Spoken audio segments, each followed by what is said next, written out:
the new LinkedIn Hiring Pro can't undo your last hire. The empty seat. Who was actually just that, an empty chair in your office because you couldn't find someone to fill it. So it just sat there costing you money with all its fancy ergonomic features. But LinkedIn Hiring Pro can make it easy to fill that seat with the right candidate. With nearly 60% of businesses finding someone to interview in the first week alone. Hire right the first time with LinkedIn Hiring Pro. Post a free job today at linkedin.com/quality. 1, 2, 3, 4.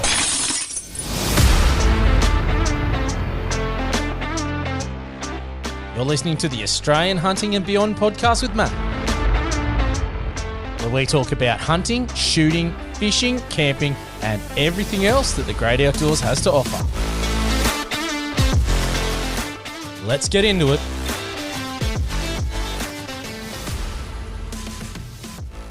All right, this could get confusing tonight. We've got two Matts.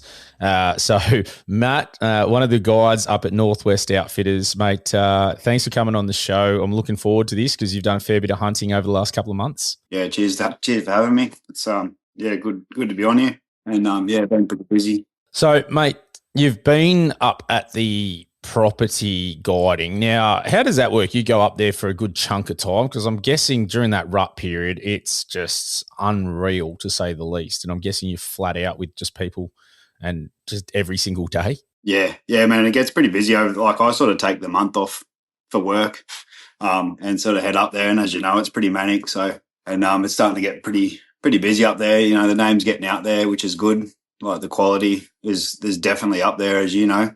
So, and people are starting to realise that. So, yeah, it's pretty busy. I spent, I think nearly 5 weeks up there this year.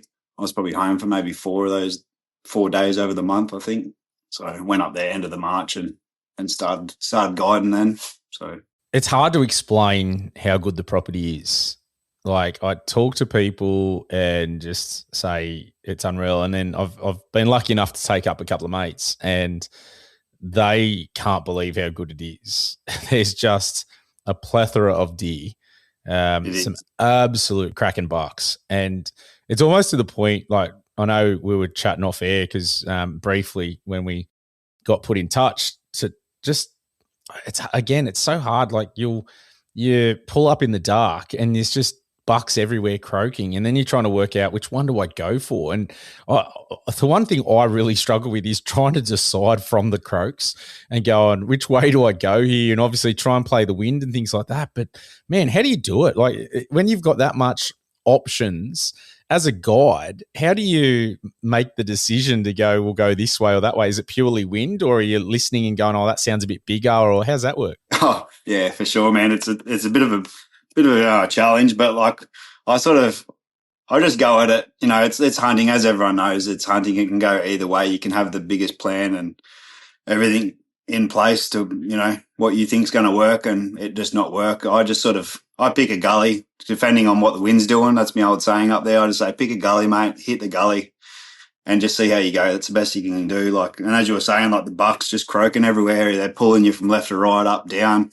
Like sometimes you can get in on a buck. You'll hear him and you'll, you know, have a real nice raspy, deep croak, and you get in on him and he's not that much chop, or he's just a young buck, and you know he's probably been going hard all season, so he's, you know, developed a bit of a throat on him.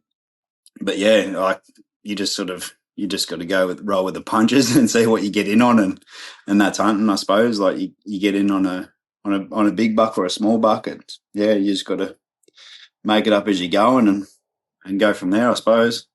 Mate, you must be super fit by the end of it because the property is hilly as hell. That's why the deer love it. Like it's just prime country for fallow. Up in those hills, like I thoroughly like the challenge of climbing up them, but I'm also very glad that the buggies are there because man, to get to the top, you could be wasting, 2 hours. It's pretty insane when you think about it. And just, how do you do it day in, day out, 5 weeks straight? Does it take a toll on the body? Oh, man, it does for sure. Like I think over this run I was doing, 10, 12K a day just on average, and that's not doing elevation as well. But, you just pace yourself, you poke along, make sure you got plenty of water and some food on in your pack and that, and you just pace yourself and don't rush, take your time, and just it's definitely takes a toll, but yeah, like them hills, as you know, man, they're not small, and then buggies do help. Like that's part of the deal up there. Like you get a buggy on the day, which is it's handy as hell, especially being up there. You can, if one spot doesn't work, you can duck to another one, and it just gets you up, to the base of a gully or to the top of a hill or whatever you want to do. And then you can just sort of work the rest out from there. So it definitely does help, especially when you want to, get an animal out of there and you want to, you might walk 3 or 4K from the buggy. So it's like, I'll tell people to, just use your ear and I'll mark the spot on the map and I'll go grab the buggy and come back.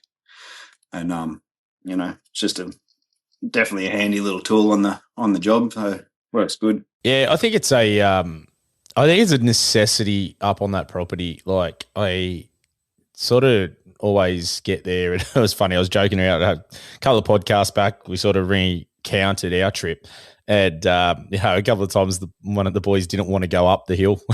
They were just sort of, "No, I'm done. That's just too much for me. It's too high. I'm out." And I sort of reflect on that, going, if you were there and just spending that time, you probably, unless you're leaving at like 2-3 a.m., you're probably not in the spots where the deer are. So handy as, because to get up there in the dark, then be able to crawl in or climb up to where you got to be makes life a lot easier than if you were, say, just walking it. And I don't think people get that because they don't see the elevation before the property, and all these things obviously cost money. But mate, handy as hell. Thank God it's there. Absolutely. Like, and you've seen the place, like getting a ute up there, you're not going to get a ute up there. You'd be bouncing around, you'd blow them shocks out. The rock and that's up there, you just wouldn't get there. No. And then buggies just glide over it. So they're definitely a handy asset, for Mel and that. Yeah. Running the business up there, and just, people turn up, they see the place you're staying in, you've got a buggy, you've got a guide, you've got this like amazing property to hunt on. It's in such a good spot, and it just adds to the experience, I suppose, I agreed. I think that's the big one is that, I think it's 10,500 acres up there. You've got just some beautiful country and you've got cracking animals all around. It's just, it's such a pristine spot and I absolutely love it. In saying that, you talk about the experience, and I'm glad you brought that up because you weren't just there for the rut. You also got over to New Zealand as well. Yeah. So I went over to New Zealand was about the 20th, I think I flew out. So yeah, pretty much hunted the whole start of the rut there from about 20th of March till that 20th of April, pretty much. And then got home I think I was home for 3 days and then flew out to New Zealand. So I spent 10 days over there, which was bloody amazing. Like, as you say, the mountains up there are big, but nothing can prepare you to go on over there. It's a whole different game. And little did I know I was flying into a tropical cyclone. I just thought, in New Zealand there's a bit of rain. Flew in, landed at the airport. It was flogging down rain. I thought, yep, nothing of it. Grab a car the next day, start driving out the other side of the island, and rain sort of didn't let up. And as I'm getting closer to the property, there's roads that are underwater and I'm in a little hatchback, but I've just thought, as long as I get through this, I don't care what happens after it. So I just kept pushing through. And ended up getting right out into the property there, and it was on the east coast of the North Island, on the very south sort of point of the island in that mountain range there, and it's sort of boundaries the Pacific Ocean, so you're right on the edge of the ocean, so it's a bloody unreal spot. And I think it was about 20,000 acres and probably an hour and a half buggy ride from where I parked the car at the homestead into the mountains, and it's just steep, unforgiving country. So what were you chasing over there? I think probably we need to take a step back before we start talking about that. Your background, you're a bow hunter only. Yeah. Is that how you always started out? Is it just why the bow compared to the rifle? Tell us how you got to where you are. Like everyone, I suppose my old man bought me a bow when I was probably 12, I suppose. And I just sort of never stopped doing it. I shot competition and 3D AAA, for years. Like I won a few. I think I got second at the state titles when I was about 15 or something and I think that was in 3D AAA. I started hunting a lot when I was sort of in my late teens, and and sort of gave away the competition side of things, and just always, I don't know, I just always gravitated to bow hunting. Like my old man used to muck around shooting bows, but not like fully hunting as much as I do. And I grew up around rifles and that as well, so I've always shot and hunted, and I think just having the two of them there comparing as a hunter, I was, fell more towards bow hunting, not taken away from rifle hunting, but it's just more of an authentic primal experience, in my opinion. There's so much more that can, go wrong or go right. The variables in it, you got your wind, thermals, bloody just walking, getting in close on animals. You've given that animal every chance it has to survive, and 9 times out of 10, it's not going to work, but, I managed to get a few animals on the ground. So I think just that, I think the challenge of it, I love the challenge of it. And I think that's why I enjoy guiding so much. It's getting people in there, even if they are rifle hunting, like I still enjoy, like, and as a rifle, like people can take shots from 200-300 meters, but, I always say to them, I said, let's get in a bit closer. Let's work for this thing, like he's a big majestic buck. You're just going to knock him at 300 meters. Like that's cool. But I sort of try and encourage him to get in a bit closer and, sit there and watch him for a bit instead of just, see him. But, everyone's different. That's just how I like to hunt. And it's part of the experience as well. Just hunting, watching animal behavior. And that's when you learn animal behavior too, I think, like being that close to them and having all these different experiences with them, whether they're rutting, mating, feeding, drinking, wallowing, whatever they're doing. You just learn those things over time and helps you in the hunting game for sure. Yeah, I couldn't agree with that more. Coming from very much just hunting state forests, getting up to a property like Northwest Outfitters have there, I think the best thing out of it, for me anyway, was getting to actually watch deer for a long time. I haven't had that experience in a state forest. You sort of catch glimpses, or they're not, it's usually thick or whatnot. Getting up there and just watching them graze, watching how they move, watching what sets them off, watching how they might go a little bit and stop. Just that. Without having that, I don't think I would have had success this year in both bucks that I took. Were being able to know or predict what they were going to do and their behavior, to just wait before I reckon I would have just pulled the trigger or tried to rush it, or, it would have backfired. Whereas being able to just sit back, go, I think he's going to do this, I think he's going to do that, and watching them do those things, that's priceless. Like, you can read books, you can watch YouTube, you can do all those things, but I do think I learn by actually doing, and being able to do that, watch them for prolonged periods of time, just to see how they act in different situations, what triggers them, what alerts them, when they're on edge, when they're not on edge, just all those little things. I get why you like getting in close and watching them, because that the behavior part is such a big part of the hunting. And it is, man. It's crazy that once you get a bit of a handle on it, you have a pretty good indication of what they're going to do.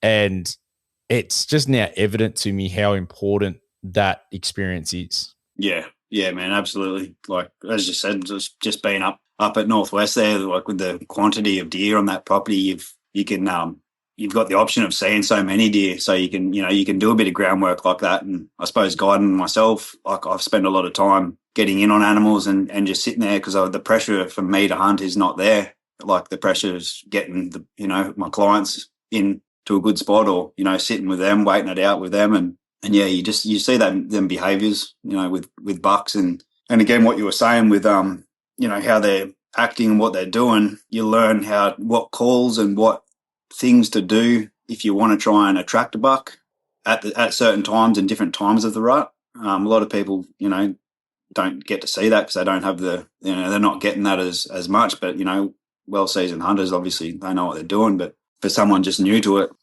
just grabbing the rattlers and smashing them together like on YouTube that they say every time, that's just the go-to. But sometimes that's not going to work. I always say to people like, let's get the rattles out. I'm like, mate, like these bucks are sitting over there with a big group of girls. like, and you're over here smashing rattles.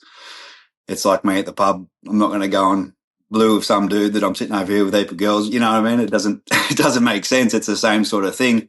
So yeah, you learn those different characteristics of deer and what they're doing, and you know, even the doe calls, what they're doing, how to doe call properly. Yeah, things like that. So definitely helps the game and what you're doing and what you're learning. I agree, and I think that's a bit of a different tactic because I got to hunt 2 different properties, and the other one I went to in sort of the Southern Highlands, it was very, very different. Nowhere near as many girls. So up there, obviously, so many deer. And I noticed that the rattling wasn't working, croaking wasn't there. It's the doe calls trying to get them in. Yeah. And even then, the boys had so many sometimes that didn't do anything either. That was sort of a different challenge that I noticed up there. Yeah. And then down in the Highlands, a bit of a rattle, and they were coming from everywhere. Yeah. Very, very different, even the croaking back and forth. And what I noticed up there is, in fact, when you used a croak, there was a couple of times the boys upended and moved away. Yeah. It was like, hey, I've got my girls. I'm not even bothering with the fight here. I can just shift them away. It was fascinating. I love that side of hunting. Like, I think a lot of people miss that part and think about hunting's just pulling the trigger or you're releasing the arrow, but it's not. It's learning about what you're chasing, and it's seeing them in their environment and all the things that go into it. Like I find that just as fascinating as the back end of taking the animal, harvesting all that too. Tomorrow morning is knocking. Stock your fridge now. How about a creamy mocha frappuccino drink? Or a sweet vanilla? Smooth caramel maybe? Or a white chocolate mocha? Whichever you choose, delicious coffee awaits. Find Starbucks Frappuccino drinks wherever you buy your groceries. Yeah, for sure. Absolutely. Like you said, with the doe calls and that, like, and the rattles, and I find up at that property especially, like, if you rattle, you'll get young bucks that want to come in, and they'll want to, you know, because they're looking for a fight. They don't have their little harem of females hanging off them yet because all the big fellas have got them. So every time I've rattled, I'll only get young bucks coming in. I couldn't even tell you the amount of times I've had a big mature buck come in on a rattle up there. Most of the big fellas come in to a doe call. And as you said, because of the amount of females, like, it's crazy the amount of females. Like you said earlier on, and you're trying to explain it to people of the amount of deer that are up there, and it just feels like you're blowing wind up their ass about it, but it's crazy. So I think, you know, doe calls and things like that. I have had some bucks come in on a croak, but you've got to know what I was saying before about their behaviour. You hear different croaks. You know, a buck might be on a scrape and he'll be up there smashing some trees and no females with him. So as soon as you locate that, in my experience, once they don't have, you know, they've no does on them, smashing some trees, doing some pretty aggressive croaks, I always do a few short, hard, aggressive croaks back and sit, wait, and see what he does. Generally, if he sparks straight up and he tries to croak over the top of your croaks or straight away, you sort of know you've got him. So you sort of, you know, play cat and mouse with him then. And, you know, once you get him like that and you just get him rolled up, you just have them coming straight in on you. And even them mature bucks, but like you said, if they got does on them, you're not going to get them coming in. They're going to grab their does and take off over the mountain, you know. But even the doe calls will get them in. That's the play safe move, I reckon, up there. But, you know, other properties I hunt on, like you said, down at the Highlands and that a block I got in Tamworth, you rattle out there and they come from everywhere, like left, right, they're just coming in. But it's just not out there, not the same. It is definitely hard to describe how many deer are there. So I've got a video up on YouTube, which honestly, it's just when I could be bothered grabbing the camera out, and you can see just the amount of deer. And I reckon that wouldn't have been a tenth of the deer that I saw. So jump over and have a look if you haven't, because it'll give you a bit of an idea of what we're talking about here, but it is unreal. Mate, talking of footage though, all right, the unreal footage they got this year of his 4G trail camera with the bloke pulling releasing the arrow and just hearing it get released and hitting the buck. That was me. Was that you that did it? That was me. Oh, you didn't tell me that. Oh, there you go, mate. All right. Yeah. Talk us through that one, because How, That was- firstly, how bloody cool that footage is. When he Yeah, sent it to us, I know I saw it before it went up on the socials. Go over Northwest Outfitters, it'll be on the thing. You'll see it. You're sitting down and this buck sort of come in, bounced off, and you sort of got up and then just got into position and just let him have it. But the sound, like on the trail camera, you hear the whole thing. Yeah. And it's a good buck too. Yeah. It's smacked it. Talk us through that. That was a good day. I shot him off one of the big leks there. And for anyone that doesn't know, a lek is just a massive scrape, is what we call them up there, like huge. And it's hard to get onto, and the wind wasn't real good that day, so I decided to come down from the top of the mountain. It's the first time I'd sort of come in it that way because it's a big trek. So I'd come down the top and I'd come straight down on top of him. And anyway, yeah, long story short, I got in. I seen him down there. He was, I think he was just standing there, actually. Yeah, he was just standing there, sort of doing a few croaks here and there. And there was not much cover there because in that lek, it's so smashed apart from bucks in there, just rutting. So it's, I was sort of down low, as you can see in the video, and I've sort of crept in low, and I had a bit of a fallen log in front of me. That was sort of what was blinding me. So I had no clear shot at him at the start. So I just thought I'll get into position, and I was probably about 30 meters, probably about 25 meters from him. And but as I said, no clear shot. And I turned around. I knew that camera was there because it's one of them cellular bloody 4G cameras, so it's live feed straight to the phone. I'm sitting there waiting and watching him and that, and I hear my phone sort of vibrate. I pulled it out, and it was Mal, and he goes, "How much you want to give me to not set the alarm off right now?" And I'm like, "Don't you fucking dare." Anyway, yeah, and as I've looked down and I sort of nodded my head, like laughing to myself, I've sort of glanced back up, and the buck must have caught my hat moving up and down. And as that's happened, I've just put my phone away real quick, and he sort of looked like that, and I thought, all right, here we go. He's gonna shift here. He might give me a shot. So he started to walk forward out of the scrape, and I've drew back, and he stopped and pivoted and walked back the other way. And so I was sort of, as you can see in the video, I'm sort of crouched down, like, you know, hunched over and trying to get a shot at him. And he ran out to about 48 meters, which is where I shot him at. And he ran off. And as you can hear in the video, I've done a few grunt calls just to sort of pull him up. And he was hard quartering away, like pretty severely hard quartering away. And he's, pulled up at, 47, 48 meters. And I just settled me pin on him a bit high and just let him aim pretty far back, hit him hard, hit him perfect. And the rest is history. He took off around the side of this hill. That's why the hill's that steep, it goes right down into a gully on the direction he ran. So I sort of wanted to get down so I could see a direction where he was going, because it's so dry out there. It's pretty hard to blood trail that time of year.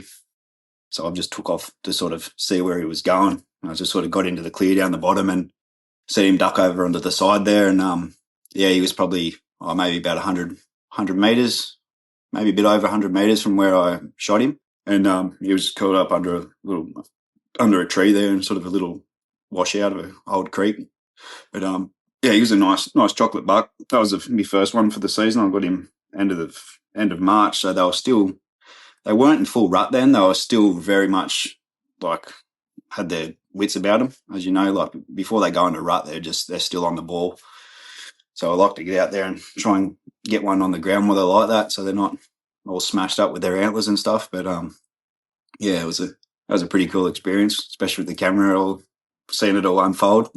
And you can, like you said, you can hear him when the arrow hit. He does this big croak, and you hear the smack, and he done this big buck. You can't really see the buck in the photo, like an actual kick. And it was a bloody good shot. But I shoot the RAD Madmans, the 4-blade.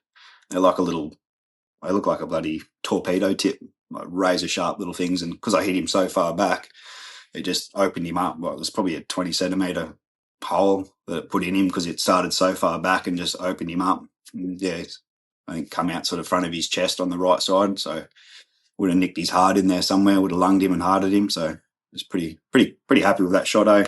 It was good. Nice, quick kill. Decent. Obviously, 48. What was it, 48 meters or 48 yards? Did you say?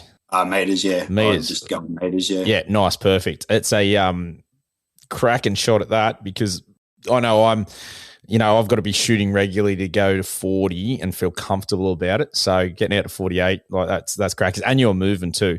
So I know you jumped up I and you sort of hunched walked to over the as side. well. Yeah. Oh man, like well done, because that's some cracker. But that footage, that's unreal. I didn't realize it was you, and he never told us that. But oh man, it was when he sent it to us. I was just like, that is just such that. Man, it's almost. I think I've got to buy a 4G trail camera now, just because. Like I was just watching it, going, how cool is this that you've just caught the whole thing? That So I'll good. let you on a hot tip. That's actually it's not a trail camera. It's just a one of them security cameras you buy from Bunnings. Okay. And it's just it runs off the cellular tower, so you can just hook it up to the bloody it just links up like a normal mobile phone to the tower, and links up to your mobile phone, so you can watch it, essentially anywhere in Australia, and be linked to the same network as it. So it doesn't have to be triggered. It's just constantly running. You can just watch it. I think it's set on a sensor, so when animals are in front of it, but having that there, and then you're getting a live feed from it, so you will be sitting at the house of a night, and Mal and Dylan will pipe up and be like, "We have a look at this," and there's the big fellas are in on there and running amok. So it's definitely handy to have. Well, it's handy to see what's around when timing. And the other one I had got a really good tip from me mate Ryan was that he listens to the trail camera when he's having a coffee in the morning just to see if they're croaking, what's going on, just to get some, I guess you're getting feedback or before you actually physically out there, which I thought was a great idea. Never thought about just tuning in for the audio, which makes so much sense, especially if you're, hunting a block that's hour or 2 hours away or more. Knowing that, they're kicking off, they're not, what's going on, like it just makes a lot of sense. I think it's a great idea. So yeah, for sure. Yeah, no, well, that was cool, mate. Well done, because that was, cracking footage. If you haven't, go check it out because it is well worth the watch. I just can't believe the audio on it. You just hear it release and bang, it just pops in, and that's cool. Yeah. How many did you take this year? I've shot 4. Yeah, 4. Was that over in NZ too? Did you get lucky over there? Yeah, I shot a red and a fallow over there. Oh, nice. Yep. What was the red? He's a 10-pointer. 1, 2, 10 points. One of his tines are sort of snapped off off his tray there. Yeah, but it's still it's over an inch where he snapped it, so I'll claim that. Yeah, he's my first actual red stag, so I wanted to shoot my first New Zealand stag, especially. I was pretty happy with him.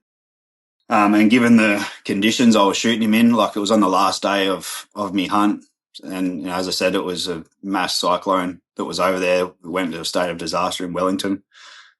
First sort of 2 or 3 days, we could barely get out and hunt. It was just torrential wind and rain. It was proper crazy. Like there was landslides and stuff going on the road we were in. So, it was no matter what we done, you couldn't get out, and anyone that's been to New Zealand knows what it gets like when it's raining. So it was all on the last day. So I just managed to get them. I got them both on the last day, so I was pretty stoked with that.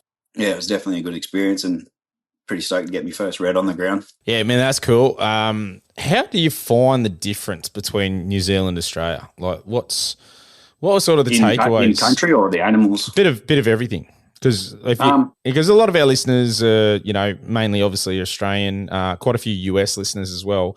What is the difference? Because for our US listeners, obviously Australia and New Zealand, there's a couple of hour flight between.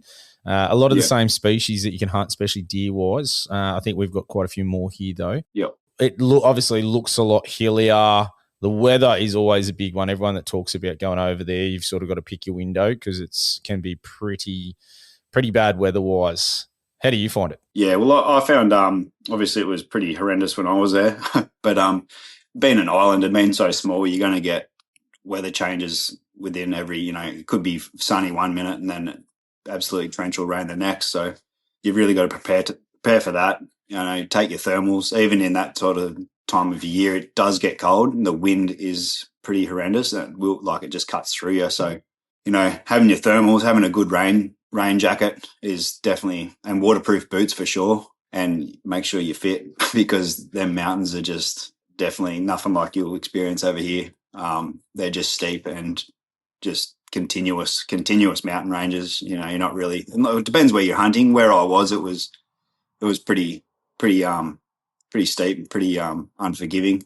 But you know, as opposed to over here, you do get that mountain ranges, but you know, the mountains out at northwest, they're probably still 6, 7, some 800 meter in elevation. But over there, it's sort of 9,000. You know, and they're to go. You might see a stag over the other side of the mountain. It might be 600 meter as the crow flies, but to go down and up is like a 4-hour process and probably about 2K. So it's it's definitely different. With the animals, I did notice as like the reds, a red's a red really, like size wise. I did notice the fallow when I got up to the fallow. I thought, shit, he's small. Like the actual body of him, the size of the actual animal. I reckon. I don't know if it's different. I haven't hunted all over New Zealand. Like I said, it's my first time there. So, yeah, the fallow was definitely a lot smaller. He was probably the size of our does over here. So definitely a big change. Like I could sort of pick him up by myself and drag him around fairly easily. Some of the bucks we get out at Northwest there, like it might take 2 or 3 of us to get them onto the back of the buggy safely. You know what I mean? Like you got a bloke on each leg and someone trying to throw the head over, and they're up around 90 kilos or more. Like they're big bucks, and just I don't know if it's there's a lot less feed over here, which doesn't make sense if you look at it logically like that. But I suppose the fallow over in New Zealand, they're running them hills all the time. They got plenty of feed. They're they're probably doing a lot more miles than what ours are. Ours are sitting sort of in their scrapes and eating what they can, I suppose, when they can. Yeah, it's I always find that fascinating, the difference in animals and genetics and all that. I think that's another different element to hunting too, of what you're chasing, what they can look like. Yeah, I mean, there's so many things to hunting that I just love in regards to different elements when you really start thinking about it and trying to learn and unpack things. So that's always a big positive. Mate, how'd you get into guiding? Because it's one thing that I know I've had some mates that have sort of toyed with the idea of it. Then they sort of haven't gone ahead with it, and it just sort of it's an interesting thing, guiding, because you obviously love hunting, but then you're doing part of the process and not doing all of it for somebody else. And I'm guessing there's a fair bit more pressure and stuff like that. Comcast is delivering extraordinary experiences in live sports. Through the incredible broadcast and storytelling from NBC, innovative and personalized viewing features on Xfinity and Peacock, and the country's most reliable Wi-Fi, viewers can enjoy every game-changing play faster and more seamlessly than ever. All in a network built to deliver unforgettable moments as close to live as possible. The ultimate experience for the American sports fan. Learn more at ComcastCorporation.com/sports. Yeah, definitely. There's definitely a lot of pressure. They're trying to get people in on animals and different aspects of it. There's definitely some pressure in it. Like as opposed to getting into it, I think it's a job that you don't really you don't go and seek and apply for a guiding job. It's more of a what you know or who you know, and you just sort of build that relationship. Like out there, I used to hunt out there on that property, and obviously just became good mates with like Mal and Josh and Dylan and everyone out there. So just spending time out there, and I'm pretty handy on the tools too. So whenever they needed a hand, I'm happy to give them a hand. They pretty accommodating to me all the time. So give them a hand on the farm. Growing up on a farm myself, doing all the cattle work or sheep drenching and all that kind of thing, fencing, concreting.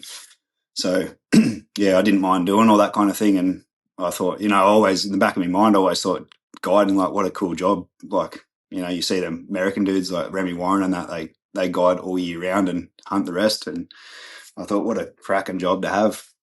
You actually getting a job that you do love.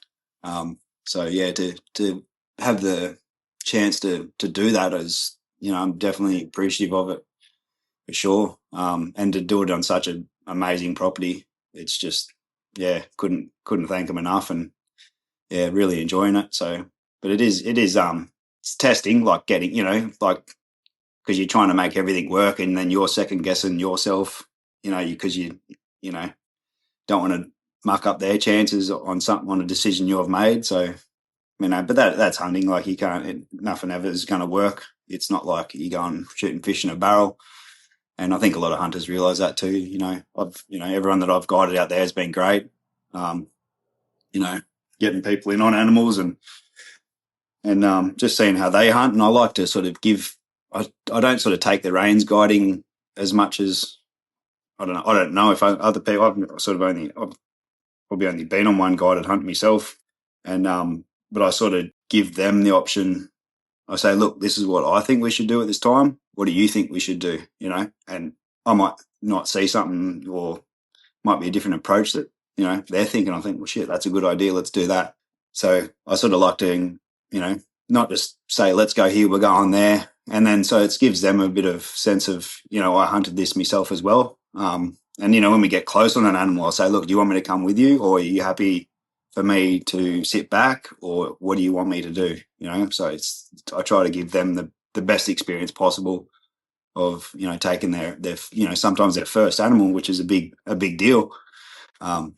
So I think that's that's what I'd like a guide to be like with me. If that was the case, I don't want someone dragging me up there by the back of the bloody shirt and, quick, get an arrow in it or shoot it, but just sort of give them the chance and see what they want to do. And this is what I want to do, and go from there. I'm guessing you'd have some pretty memorable sort of moments in guiding people onto their first year. Any stick out? Yeah, for sure. Oh, they all stick out for sure. Like, not even their first year. Just I think every buck's that's the trophy. Like, to me, whether it's a big buck, a small buck, whatever, like that's the hunt. That's your trophy. And like, I'm big on that. And people are like, oh, he's a shit or whatever. But it's like, no, mate. Like, you earned that buck. He's no easier or harder to shoot than a trophy, a full big trophy, 230 or 240 or bigger. You know what I mean? Like, yeah, they all sort of stick out. Bloody. Oh, actually, well, was the last big buck I shot up there?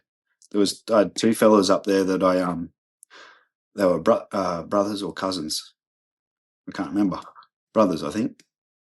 Not sure, but both them fellas. They I think one of them had shot a small buck before, or maybe some does. And I think the other one hadn't shot a buck before. And they both shot some cracking bucks. And one shot hit on the first day. He shot an absolute monster, like big sort of. He had a bit of a split in him, but he was that big that, like, that sort of thing doesn't matter to me. That's what I was saying before. Like, a trophy's a trophy. Them big old things, they look wicked when they get old. And the other buck that the other fella shot was a buck that I'd sort of been hunting him for, probably a couple of weeks before that. I'd seen him, and I had another hunter in on him, and I'd watched him rutting around and that, and we went up looking for him, and we ended up going to another spot, and we did see a couple of bucks that day that we passed on, and which is all good. And as we were walking back, it was one of the moments we were talking about earlier, where you hear a croak and you're following a croak, and you hear another croak and it's pulling you around. And that's what sort of happened. So it was pretty cool how it went down, because we were following a croak to one side of the gully, and then probably about 100 metres, 150 metres behind us, we just heard this thing just going off its head, like just in the arvo, because we'd hunted all day. And I said to him, what do you want to do? I said, this thing's behind us sounds pretty good, and like, we can take the risk and go suss him out, or we can keep going the way we're going. And he said, let's go. So off we went, and as we were getting closer, I could hear him up there, and I couldn't quite see him yet, but I could see him I thought I knew where he was anyway. He was in this big patch of scrub, and I could hear him croaking in it. And next thing I see the trees moving, I thought, yeah, he's in there for sure. So I just sort of let out a little sharp, hard croak, and straight away, like, I got a response straight away. So that, like I said earlier, like, I knew I'd had him. And as I'd done that, I'd let out a few more to sort of try and go over the top of him to stir him up. And as I've done that, he's croaking, and then he started smashing this tree with his antlers, and I thought, yep, he's in, he's on here. And I done another short croak after that, and he just come tearing out of this scrub like a freight train. I said to him, old mate beside me, I said, put a bullet in that barrel, mate, and get ready. He's like, what? Get ready.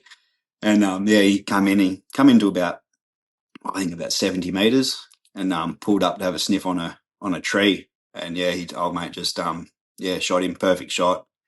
What was he shooting? A 308 or something. So he wasn't leaving no trail. But yeah, he pretty much dropped him on the spot. It was about 5-10 meters or something. But yeah, that was a pretty memorable one to have both them blokes there and get them onto some cracking bucks, and yeah, have that experience with them. So it was cool. I think that's the part of the rut I get most excited for is the interactions. Like, it's always fun hunting deer, don't get me wrong, but being able to vocalize back and forth, trying to bring them in, having them come in, just like there's so many elements to that side of it. I love it. Like, it gets me excited, and I enjoy leading up to it, talking about it, hearing the stories afterwards. It's one that when you're talking about that go and how they came in and what happened, you can tell it's always memorable because you do remember what's going on, and and you can recount it so easily and talk about it. And I love the fact that you get to have those encounters because you're not getting that with other species. Like, you're not getting that with pigs if you're hunting pigs. You know what I mean? Like, it's sort of that extra element for them as an animal that is why I guess they're so much fun to hunt. AI is moving fast across the enterprise. But without visibility, it's just chaos. Different tools, different models, different teams using AI in completely different ways. ServiceNow turns that chaos into control. With the AI Control Tower, you see all your AI across the business in one place. What it's doing, what it's done, and what it's about to do. So you stay in control. To put AI to work for people, visit servicenow.com. Yeah, it's definitely an exciting time of the year for sure. It's it's like you said, just being interactive with an animal as a human, I suppose, is a weird concept, but being able to do it and learn from it and get good at it, and and take it to your advantage, and actually get animals on the ground is something different for sure. But being up there and that sort of where that property is, you just got that many bucks going off. Like, as you know, like, I don't know if you didn't stay at the house this year, but just from the house all year round, like all night long, you can hear bucks going all night, all around you, because it's, as you know, it's in that big pocket of a valley system. So, you've got bucks croaking 100 meters from the house, and it's something special for sure. Yeah, I mean, the experience of just hearing them, engaging with them, the whole thing, I love it. Do you hunt any other animals? Is that your main, like, just focus is deer? Like, is there other stuff you enjoy as well? Yeah, I hunt. I try to hunt all year round. I love hunting goats.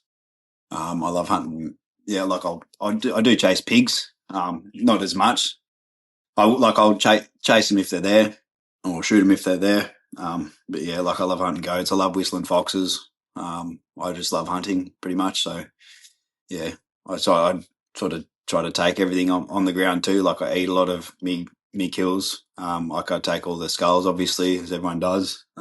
Their skins. I just love I love hunting, just every part of it pretty much. So I do it as much as I can, whether it be home or, out there or at my other properties. I just try to do it as much as I can. So it is one of those things that you can understand why people just get so immersed in it. And I'm finding it harder and harder to have a selective sort of species, because it is just, I know some people go, I'm just a deer hunter or something like that, but I like the idea of chasing everything. And it's getting more and more that way. I do love deer, don't get me wrong. Deer and goats are probably top for me because I want to eat the meat. That's a massive driver for me. So, of course, they're right high on the priority, but then everything else, it's still the challenge, and it's a different challenge. And it's, they all have just this different thing that attracts people to it. Yeah, for sure. I think like, trying to hunt as much as you can definitely helps. Like, as you said, some people say they're just deer hunters, which is, whatever, that's fine, do what you like. But I think not hunting for a whole 12 months and then coming out chasing deer, like, deer are the top tier of hunting. Like, they're not an easy animal to hunt. They're elusive, they're smart, they're quick, their sense of smell is off the chain.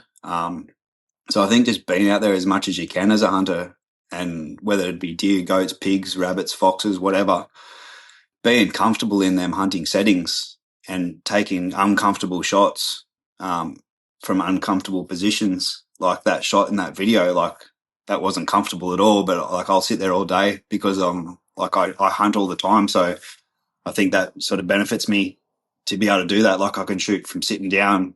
You know, another buck I shot this season, I was sitting on my ass with my legs crossed, like I was at school, and you know, like just taking those awkward shots or shooting down a steep hill. You know, I've shot goats down cliff faces, like literally shooting vertical.